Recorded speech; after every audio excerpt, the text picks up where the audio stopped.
Adam Chaloué, bonjour. Bonjour, Monsieur Nkiri. Un des membres militants du PPRD, vous faites partie de ceux qui sont au dialogue aussi? Non, je ne suis pas au dialogue. Nous suivons le dialogue de très loin parce que le dialogue est inclusif. Pour contribuer au dialogue, il ne faut pas forcément y être. Tout ce qui s'est fait au dialogue est rendu public. Donc nous pouvons contribuer, nous contribuons à travers nos délégués qui sont au dialogue. Il faut souligner que la majorité présidentielle sur ces délégués a aligné un nombre record de jeunes. Okay. Quand je dis jeunes, c'est de moins de 35 ans. C'est un record, c'est du jamais vu dans les négociations politiques en République démocratique du Congo. D'accord. Les négociations politiques, il devrait y avoir recevoir tout le monde, le caractère inclusif, que jusque-là n'est pas peut-être rempli, puisque si une partie de l'opposition récuse encore ce qui se passe là-bas, on se dit que le caractère inclusif n'est pas respecté.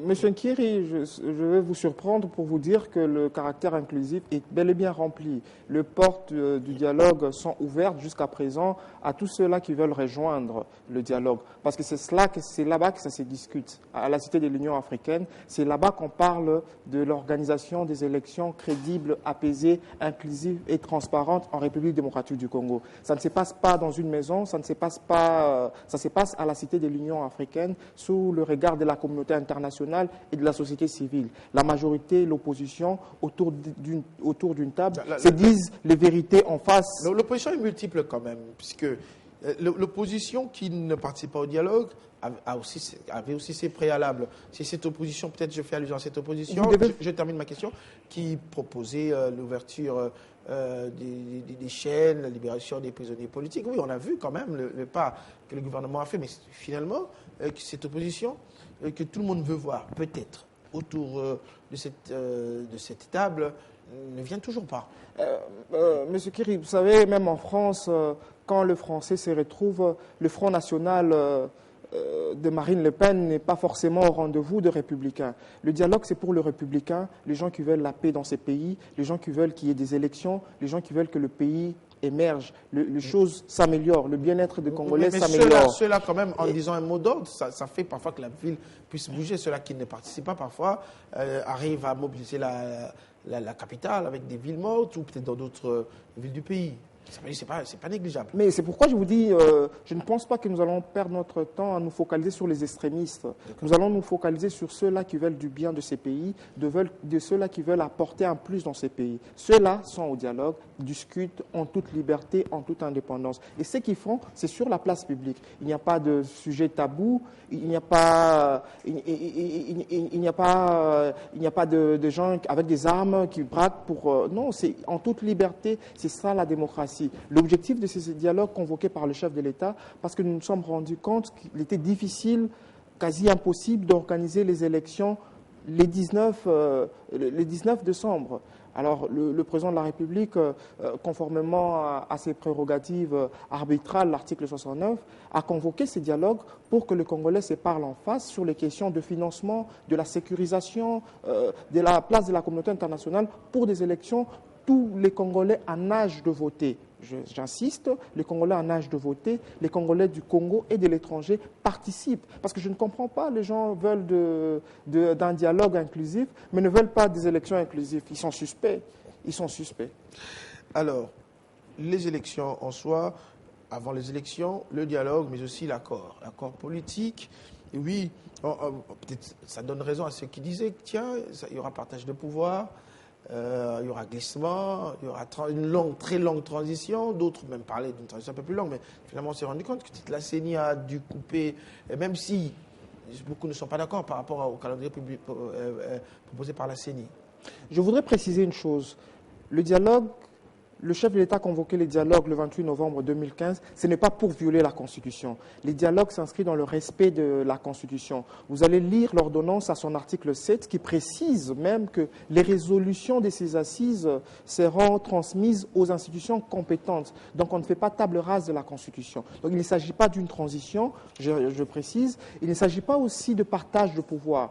Certainement, à l'issue de ces dialogues... Si, un gouvernement de large... Non, il ne faut pas qu'on...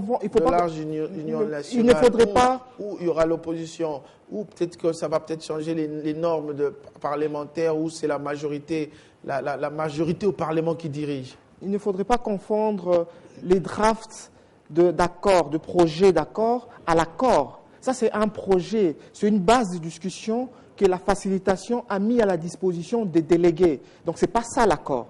Donc, moi, il est tout à fait normal qu'à l'issue de ces dialogues, qu'il y ait un gouvernement de mission, avec une mission spécifique, qui sera la mobilisation de fonds pour qu'on organise les élections. Parce que les élections, dans le draft, ce gouvernement, oui, vous l'avez dit, avec l'objectif de mobiliser des fonds pour les élections. L'Occident ne va pas, peut-être la communauté internationale ne va pas financer les élections. On a entendu le modérateur le dire qu'on va peut-être faire des sacrifices, il y aura des mesures peut-être d'austérité dans certains domaines, mais finalement, que ce gouvernement puisse financer les élections. Mais est-ce que ce gouvernement sera cédé à l'opposition? Moi, on sait que je sache. Quand on devient Premier ministre, on ne peut pas être opposant à être Premier ministre. On peut être issu d'une opposition, on peut être une personnalité. Mais une fois qu'on devient Premier ministre, on devient Premier ministre de la République.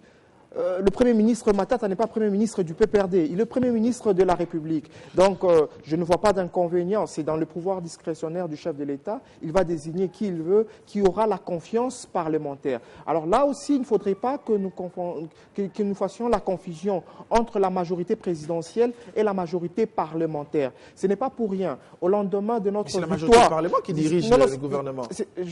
Laissez-moi finir. Ce n'est pas pour rien. Au lendemain de notre victoire en 2011, le président de la République, Joseph Kabila Kabange, a nommé un informateur, bien qu'il y avait une majorité présidentielle qui existait. C'était tout simplement pour vérifier si, au sein de l'Assemblée nationale, il n'y avait pas un élargissement, si on ne pouvait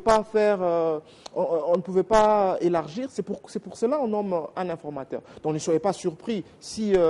ce sont des hypothèses, j'insiste, qu'à l'issue du dialogue, que le président de la République puisse désigner un informateur pour voir si, dans l'Assemblée nationale, ceux-là qui étaient hier dans l'opposition peuvent se rallier dans la majorité parlementaire. Il ne faut pas aussi oublier le discours d'investiture du chef de l'État qui disait qu'il laissait sa porte ouverte à tous ceux-là qui avaient la passion du Congo. Quand on aime le Congo, on n'a pas de couleur politique. Le Congo n'appartient pas à la majorité présidentielle. Le Congo n'appartient pas au PPRD, ni à l'opposition. L'impression que la majorité donne, ça veut dire que, tiens...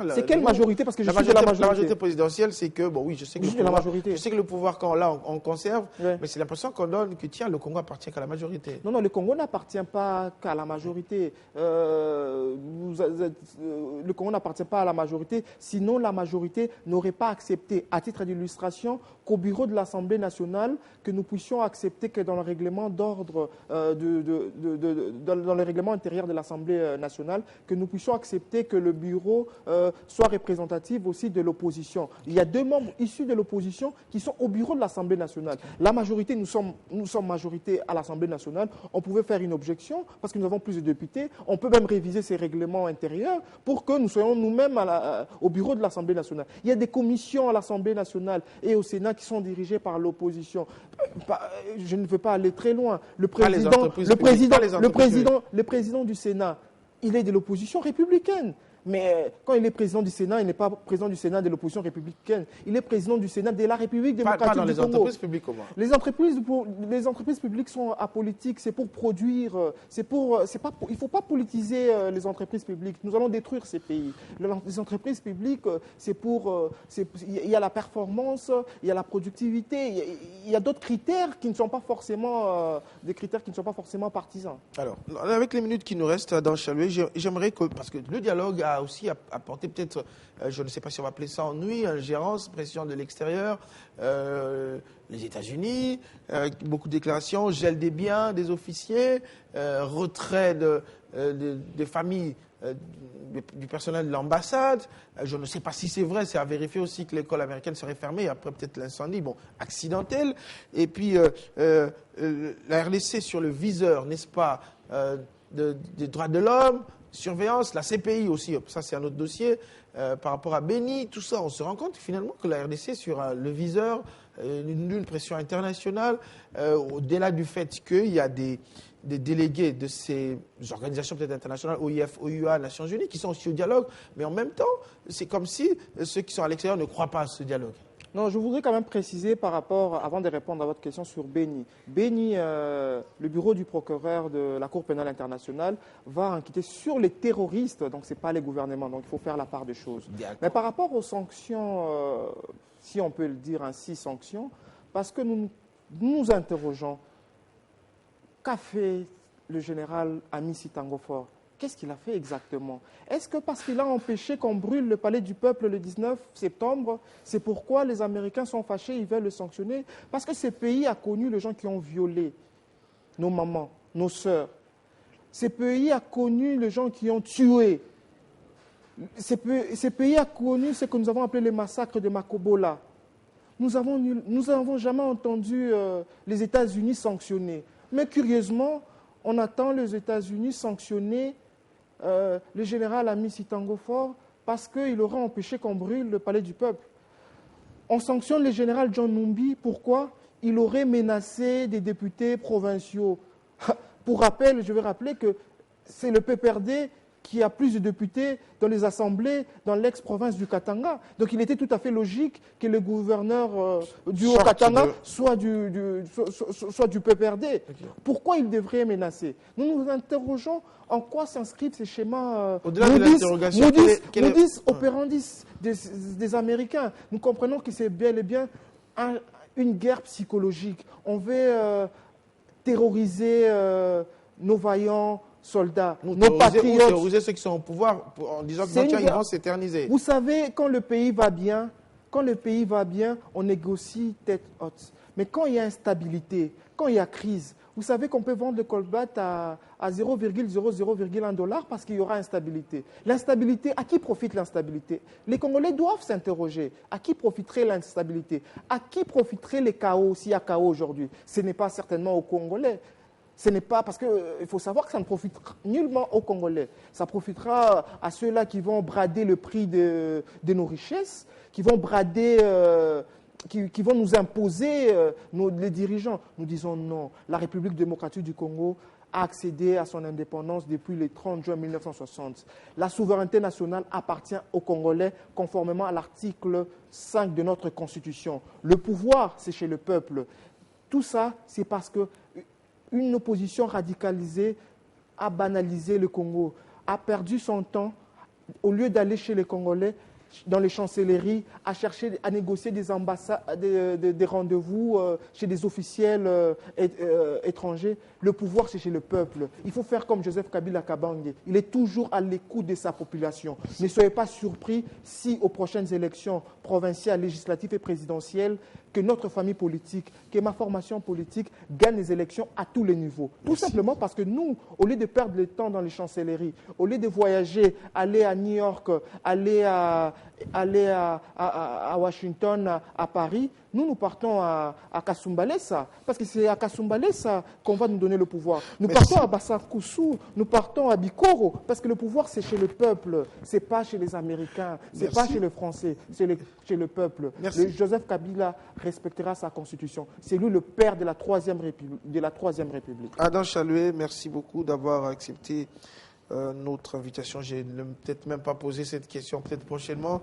Je vous la poserai s'il faudra un autre dialogue après ce dialogue. Il n'y aura pas un autre dialogue, parce que vous parlez du conclave. Ces conclaves-là, pendant 1h30, les conclaves dites de l'opposition radicalisée commencent à 14h juste et prend fin à 15h30, en 1h30, les questions aussi importantes de la République démocratique du Congo. Vous pensez, même une émission pour 1h30, on ne peut pas aborder toutes les questions. Donc en 1h30, les rassemblements vont parler de tout. Mais enfin, respectons la population congolaise. Allez, on va terminer en musique. Oui, on a parlé mode, on a parlé politique, on va terminer en musique. Avant de prendre l'actualité, Molly, artiste musicien, je dis artiste musicien, auteur, compositeur, chanteur, guitariste, bon finalement, prof de chant, coach de chant aussi, notre dernier invité, on va parler de lui, juste de lui, voilà.